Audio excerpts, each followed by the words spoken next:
Di video sebelumnya sudah diceritakan bahwa Ma Chaofeng terbunuh di desa. Pertarungan antara Huang Yoshi dan 6 pendekar aneh berhasil dihentikan oleh Kue Cheng dan Ouyong yang muncul di sana. Setelah menguburkan kedua murid Pulau Persik, kedua remaja itu mendapat pesan dari Zhou Butong bahwa dia pergi mencari Ang Chit Kong yang menghilang. Ouyong menduga bahwa kepergian Ang Chit Kong yang tiba-tiba ada hubungannya dengan pertemuan pengemis yang akan diadakan hari ke-15 ini. Mereka berencana menyusul ke sana, namun terlebih dahulu mereka akan mencari Yang Kang dan mengambil kembali tongkat pemukul anjing yang berada di tangannya. Di sisi lain, Hong Li menerima pesan dari Yang Kang yang mengatakan bahwa pemuda itu akan mengikuti pertemuan sekte pengemis dengan membawa tongkat pengemis. Hong Li menceritakan hal itu kepada Ken Ren yang sedang bersamanya. Hong Li meminta Ken Ren untuk menyusul Yang Kang ke distrik Yuan dan membantunya menaklukkan sekte pengemis. Sementara itu, Yang Kang dan Yanci sampai di distrik Yuan untuk mengikuti pertemuan sekte pengemis. Di perjalanan mereka melihat terjadi gesekan antar dua kelompok pengemis. Mereka terkejut melihat kemunculan tongkat pemukul anjing yang merupakan lambang ketua sekte berada di tangan Yang Kang.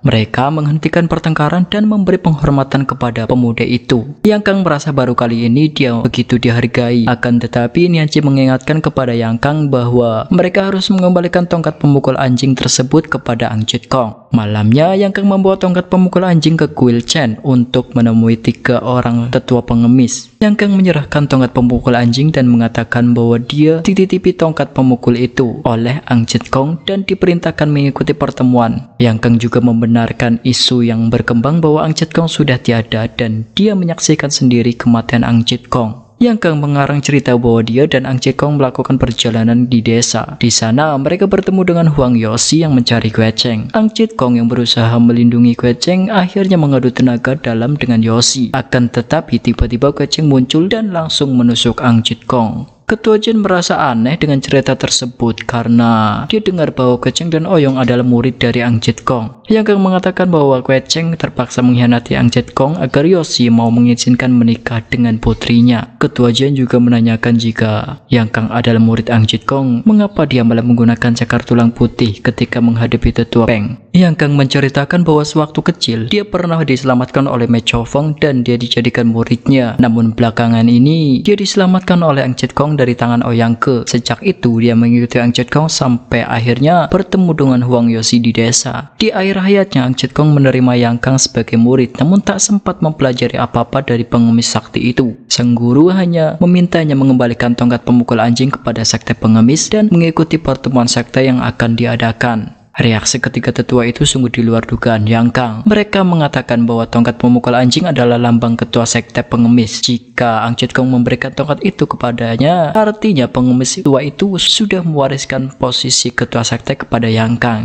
Di sisi lain, Ouyong merasa bahwa ada sesuatu yang aneh pada lukisan yang diberikan ayahnya kepada mereka. Tulisan di lukisan itu berbunyi, wasiat Yan adalah besi jari. Ouyong menebak bahwa lukisan tersebut adalah petunjuk tentang di mana kitab Wumu disembunyikan. Lin Feng sudah mengetahui hal itu dan mencuri lukisan tersebut untuk diberikan kepada Yoshi. Mereka meneruskan perjalanan dan sampai di distrik Yuan dan melihat sekte pengemis sudah berkumpul di sana. Mereka beristirahat di sebuah rumah makan. Seorang pengemis menegur mereka berdua. Kue Cheng mengundang si pengemis untuk makan bersama. Pengemis itu ternyata mengenali mereka sebagai murid Ang Chit Kong. Dia memperkenalkan diri sebagai Lu Yu. Lu Yu adalah ketua penegak hukum sekte pengemis. Kemudian tetua pengemis yang lain masuk ke kedai itu. Akan tetapi mereka berpakaian bersih berbeda dengan yang berasal dari pengemis baju rombeng. Namun pertanyaan Ouyong menyinggungnya dan langsung meninggalkan mereka.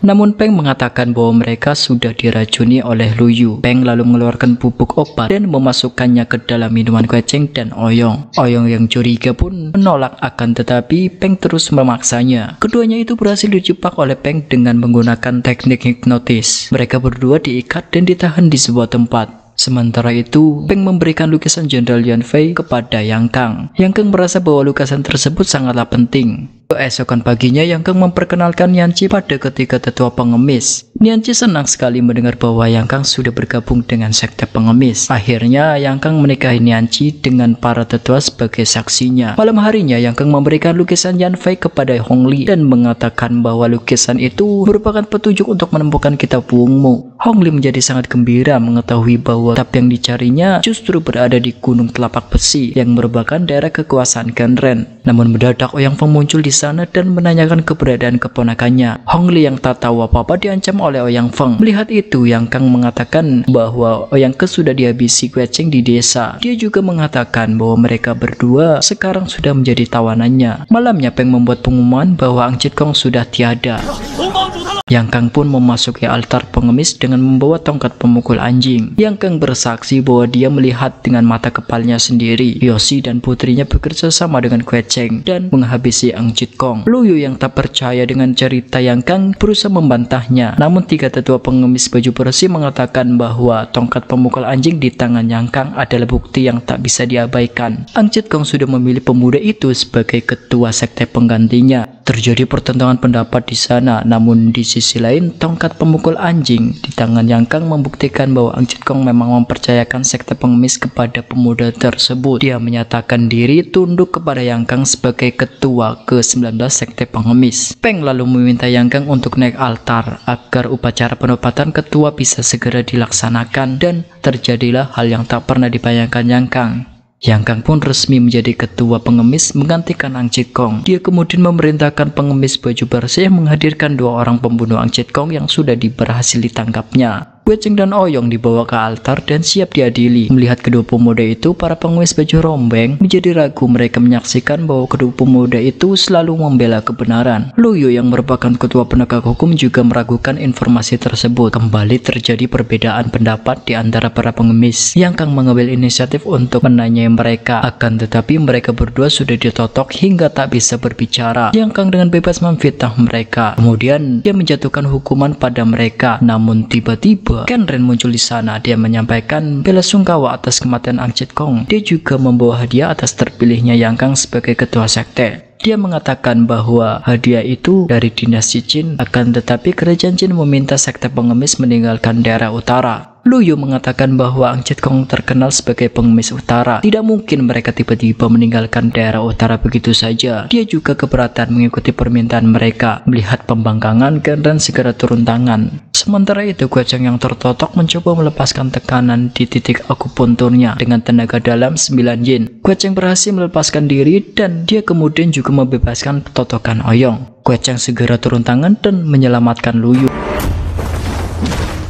Kue Cheng yang sudah beberapa kali bertemu dengan Genren tentu saja meremehkan kekuatan orang tua itu. Akan tetapi ternyata Genren memiliki kemampuan yang luar biasa. Sebenarnya Genren memiliki kembaran yang tak bisa apa-apa bernama Kenzeng. Genren selama ini sibuk melatih diri untuk mengikuti pertandingan 20 tahunan di Gunung Hua. Dia memerintahkan Kenzeng untuk mengurus semua urusan sekte Telapak Besi. Kenzeng inilah yang beberapa kali diajar oleh Kue Cheng dan Ouyang. Genren akhirnya bertemu dengan Kue Cheng, akan tetapi Genren yang melihat kekuatan Kue Cheng tak mau memboroskan energinya. Dia menyerahkan urusan sekte sepenuhnya kepada Yang Kang sebagai ketua baru. Yang Kang memerintahkan anggota pengemis untuk menangkap Kue Cheng dan Ouyang karena sudah menghabisi Ang Chit Kong. Kedua pemuda itu serba salah. Mereka tak mau melukai para pengemis, akan tetapi mereka terus menyerang. Kue Cheng kemudian melempar Ouyang sehingga dia bisa mendekati Yang Kang. Para pengemis pun berhenti menyerang Kue Cheng karena ingin menyaksikan kemampuan ketua baru mereka. Tapi mereka menjadi terkejut melihat jurus pengemis yang dimainkan Ouyang. Tongkat pemukul anjing pun berpindah tangan. Ouyang kemudian mengangkat tongkat pemukul anjing dan mengatakan bahwa Yang Kang sudah menipu mereka. Ang Chit Kong masih hidup dan ia mewariskan tongkat pemukul anjing kepada Ouyang dan kemudian dicuri oleh Yang Kang. Dia juga membuka identitas sebenarnya dari Yang Kang adalah pangeran kerajaan Qin. Oleh karena itulah dia dengan mudah menyetujui permintaan Genren untuk memindahkan sekte pengemis ke daerah selatan. Peng berusaha membela Yang Kang dan mengatakan bahwa Ouyang lah yang berbohong. Ouyang lalu melantang Yang Kang untuk memperlihatkan jurus tongkat pemukul anjing karena peraturan sekte pengemis, jurus itu diturunkan dari ketua sebelumnya kepada ketua yang baru. Yang Kang mengatakan bahwa Ang Chit Kong mewariskan tongkat itu di akhir hayatnya. Dia tak sempat mempelajari jurus tersebut. Ouyang tertawa dan menyerang Yang Kang dengan jurus tongkat pemukul anjing.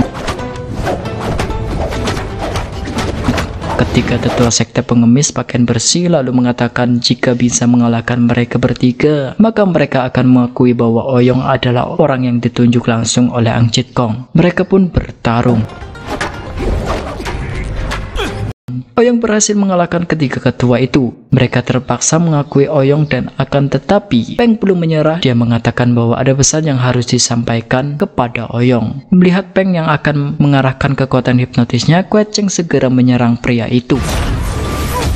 Oyong kemudian dipersilakan menaiki altar untuk upacara pengangkatan ketua. Oyong kemudian meminta ketua Jin dan tetua Liang memimpin beberapa anggota untuk menjemput Ang Chit Kong di kota Lin An. Dia juga mengatakan bahwa Yang Kang sudah melarikan diri, adalah musuh dari sekte dan harus ditangkap dimanapun mereka menemukannya. Kemudian Oyong menyerahkan urusan sekte kepada Lu Yu sebagai wakilnya karena dia masih harus meneruskan perjalanannya. Kue Cheng dan Oyong kembali bertemu dengan Kenzeng yang mereka kira Kenren dan menghajarnya. Kenzeng kemudian beralasan bahwa dia sedang dalam kondisi yang tidak stabil. Dia menantang kedua pemuda itu untuk datang ke Gunung Telapak Besi. Oyong membiarkan Kenzeng pergi. Dia mengatakan kepada Kue Cheng bahwa mereka harus ke Gunung Telapak Besi untuk mencari informasi tentang kitab yang mereka cari. Nianci terbangun. Dia melihat Yang Kang di luar sedang berbicara dengan Hong Li, Kenren, dan Ouyang Feng. Nianci kemudian menyerang Hong Li namun dihalangi Yang Kang. Melihat itu, Hong Li menyuruh Yang Kang menghabisi istrinya. Yang Kang tidak bisa melakukan itu. Nianci memotong rambutnya. Dia bersumpah bahwa dia sudah memutuskan hubungan dengan Yang Kang. Sekte Telapak Besi dipimpin oleh Kenren yang sebenarnya adalah orang Jingnan. Dia adalah murid dari Sang Wan yang merupakan tangan kanan dari Jenderal Han Xizong. Dulunya, Sekte Telapak Besi adalah salah satu baris pejuang yang amat keras menentang dinasti Qin. Akan tetapi sekarang dinasti dipimpin oleh pejabat korup yang hanya mementingkan diri. Hal itu membuat Kenren merasa bahwa tak ada gunanya mendukung mereka. Dia memilih mendukung kerajaan Qin yang berjanji memberikan kemewahan dan kekuasaan kepadanya.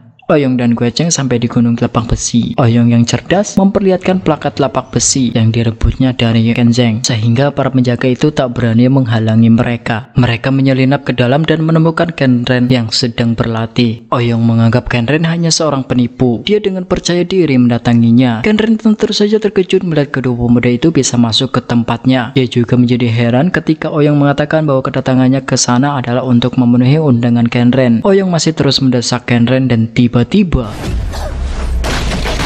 melihat kondisi Oyong, Kue Cheng segera membawanya meninggalkan tempat itu. Walaupun dilindungi oleh sirah landak, tapi organ dalam Oyong terluka. Kue Cheng membawa Oyong bersembunyi di sebuah gua. Tak disangka di sana mereka kembali bertemu dengan Kenren, atau lebih tepatnya Kenzeng. Ia mengatakan bahwa mereka sudah memasuki daerah terlarang Telapak Besi. Oyong menyuruh Kue Cheng melihat kedua telapak tangan Kenzeng dan ternyata tak ada bekas sirah landak di sana. Bisa dipastikan bahwa yang bertarung dengan mereka tadi adalah orang yang berbeda. Kenzeng mengaku bahwa dia adalah kembaran dari Kenren. Kenzeng kemudian menceritakan bahwa saat mereka berdua masih kecil, mereka pernah menolong ketua Telapak Besi untuk membalas kebaikan mereka. Ia mengajari mereka berdua jurus Telapak Besi. Akan tetapi Kenzeng tak memiliki tubuh sekuat Kenren, sehingga dia tak berhasil mempelajari ilmu sakti tersebut. Kenzeng lalu mengeluarkan sebuah kitab yang memperlihatkan kepada kedua pemuda itu. Sementara itu di luar gua, Kenren memerintahkan anak buahnya untuk menyalakan api. Kue Cheng dan Oyong yang sedang membaca kitab tersebut mendapati gua itu tiba-tiba dipenuhi asap. Dia segera membawa Oyong masuk lebih ke dalam, tapi mereka sampai di sebuah jalan buntu. Tanpa disangka sepasang Raja Wali yang mengikuti Kue Cheng juga sampai di tempat itu. Kue Cheng menjadikan tubuh kedua Raja Wali itu sebagai pijakan, sehingga mereka sampai di bawah dengan selamat. Tapi berbeda dengan Kenzeng. Mereka masih belum berada di tempat aman dan orang Telapak Besi masih mencari mereka. Namun tiba-tiba Kenren menghentikan pasukannya. Dia mengatakan bahwa kedua pemuda itu memasuki hutan rawa yang berisi serangga beracun. Tidak akan ada yang berhasil keluar dari hutan itu dengan selamat. Oyong dan Kue Cheng memasuki hutan tersebut. Yang aneh, Kue Cheng melihat sebuah rumah di depan mereka. Namun tiba-tiba cahaya itu menghilang. Oyong menyadari bahwa ada formasi yang mirip dengan Pulau Persik. Oyong berusaha mengarahkan Kue Cheng dengan menebak arah berdasarkan yang pernah diajarkan oleh ayahnya. Mereka sampai di sebuah rumah dan menyembunyikan lonceng. Suara seorang perempuan menyuruh mereka untuk masuk ke dalam rumah. Mereka menemukan seorang perempuan yang sedang asing melakukan perhitungan matematika. Perempuan ini adalah Ying. Dia terkejut melihat kenyataan bahwa Oyong bisa menebak hitungannya dengan benar. Ying lalu membawa mereka ke ruangan lain. Dia kemudian menantang Oyong untuk menyelesaikan sebuah hitungan yang rumit. Ying terkejut mendapati bahwa ternyata Oyong bisa menyelesaikan soal tersebut. Tiba-tiba terdengar suara Kenren menanyakan kedua pemuda tersebut. Kueceng kemudian mengaku bahwa mereka adalah murid Angjit Kong. Oyong dilukai oleh Kenren dengan pukulan telapak besi dan mereka berusaha menyelamatkan diri. Ying mengatakan kepada Kenren bahwa tak ada yang bisa memasuki rawa hitam tanpa seizinnya. Ying memeriksa kondisi Oyong dan memberikan sebuah ramuan, tapi melihat Oyong ragu meminumnya, Ying kemudian membuangnya. Melihat sikap Ying yang dingin, Kueceng berencana meninggalkan tempat itu. Akan tetapi, Ying mengatakan dirinya sendiri sudah mengasihkan diri bertahun-tahun untuk melatih kungfunya. Tetapi kenyataannya dia dengan mudah dikalahkan oleh pemuda ingusan seperti Kueceng. Ying kemudian mengatakan bahwa kondisi Oyong benar-benar mengkhawatirkan. Dia sudah terkena telapak besi dan menghirup uap racun dari rawa hitam. Oyong hanya akan bisa bertahan selama 3 hari lagi. Mendengar itu, Kueceng menjadi sangat cemas. Namun tak ada yang bisa dilakukannya untuk menolong gadis yang dicintainya itu. Ying mengatakan ada sebuah cara yang mungkin bisa menyelamatkan Oyong dari kematian. Kueceng memohon kepada Ying agar mau membantunya. Ying mengatakan bahwa hanya satu orang yang mampu menyembuhkannya. Akan tetapi dia tak bisa menjamin apakah orang itu mau membantu mereka. Ying lalu memberikan 3 buah kantong kecil yang berbeda warna kepada Kueceng. Kantong berwarna putih harus dibuka ketika mereka berhasil sampai di Taoyuan. Sisanya akan dijelaskan oleh surat yang ada di kantong putih tersebut. Oyong yang merasa sangat kesakitan meminta Kueceng mengambil pil giok 9 bunga. Ternyata Ying meminta obat itu dan memeriksanya. Mengetahui Oyong adalah putri Huang Yoshi, ia sangat terkejut. Akan tetapi perempuan itu segera menguasai emosinya dan menyuruh agar mereka berdua meninggalkan hutan rawa hitam. Dia juga mengingatkan agar Oyong tidak mengonsumsi pil giok lagi. Obat itu tidak cocok untuk mengatasi luka dalam. Mereka segera berangkat dengan kuda yang diberikan Ying. Begitu sampai di pinggir sungai, Kueceng membuka kantong. Isinya adalah sebuah surat yang mengatakan bahwa Kaisar Duan lah yang bisa menyembuhkan luka Oyong. Oyong yang menebak bahwa orang yang dimaksud adalah Duan Xinjing, salah satu dari 5 pendekar yang juga Kaisar Dali. Dia lebih dikenal sebagai Kaisar Selatan. Kalimat berikutnya mengatakan bahwa Kaisar Duan mengasingkan diri dan tak mau menerima tamu. Jika Kueceng mengatakan bahwa Angjit Kong yang mengutusnya, maka dia mungkin akan menerima mereka dengan baik. Berdasarkan petunjuk di surat tersebut, mereka sampai di sebuah kuil.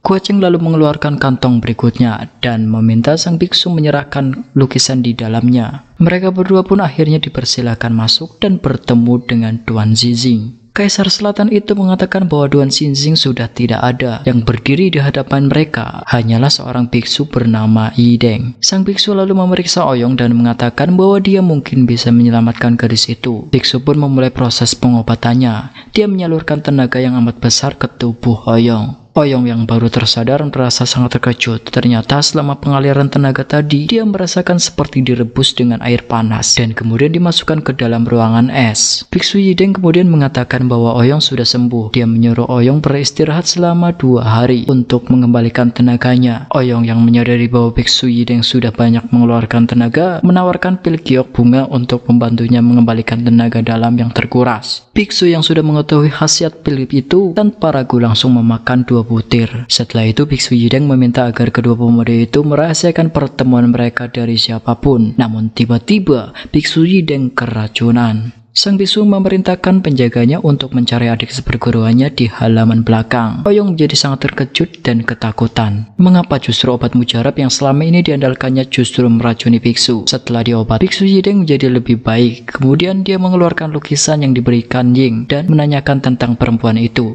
Biksu Yideng mengetahui bahwa semua ini diatur oleh Ying. Dia sudah memprediksi bahwa biksu yang Yideng akan menghabiskan tenaga setelah mengobati Oyong. Untuk itu, dia sudah menukar pil giok yang dipinjamnya dari Kueceng dengan racun. Biksu mengatakan bahwa ini adalah karmanya karena wanita tua itu. Ia pun menceritakan masa lalunya. Pada pertandingan di Gunung Hua, Wang Chong yang berhasil memenangkan pertandingan dan menyimpan kitab Yin di Sekte Guanzhen. Akan tetapi sang pendeta takut bahwa Ouyang Feng akan mencari cara untuk mencuri kitab itu. Dia kemudian mewariskan ilmu jurus jari Yang dan jurus alami kepada Duan Xinxing. Dia datang ke istana Dali bersama adik seperguruannya, Su Butong. Su Butong yang suka bermain-main selalu berkeliaran di istana hingga bertemu dengan selir Liu yang amat disayangi oleh Duan Xinxing. Mengetahui bahwa Su Butong adalah adik Wang Chongyang, selir Liu meminta Su Butong mengajarinya ilmu menotok. Setelahnya hubungan mereka menjadi sangat dekat hingga akhirnya mereka melakukan hubungan terlarang. Kejadian itu tertangkap basah oleh Wang Chongyang. Sang pendeta menjadi sangat malu dan memohon agar Duan Xinxing menghukum Su Butong. Duan Xinxing tidak mempermasalahkan hal itu dan meminta Su Butong menikahi selir Liu. Setelah itu mereka berdua tidak boleh menampakkan diri lagi di negeri Dali. Akan tetapi Su Butong menolak menikah. Dia tak berani menikahi selir Dali sebagai istrinya. Dia mengatakan bahwa dia tak akan pernah menikahi wanita manapun sebagai hukumannya. Dia juga tak akan pernah menginjakkan negeri Dali lagi seumur hidupnya. Liu yang memang sudah jatuh cinta pada Su Butong jadi sedih sekali. Dia mengurung di ruang baca hingga buah hatinya dengan Su Butong terlahir.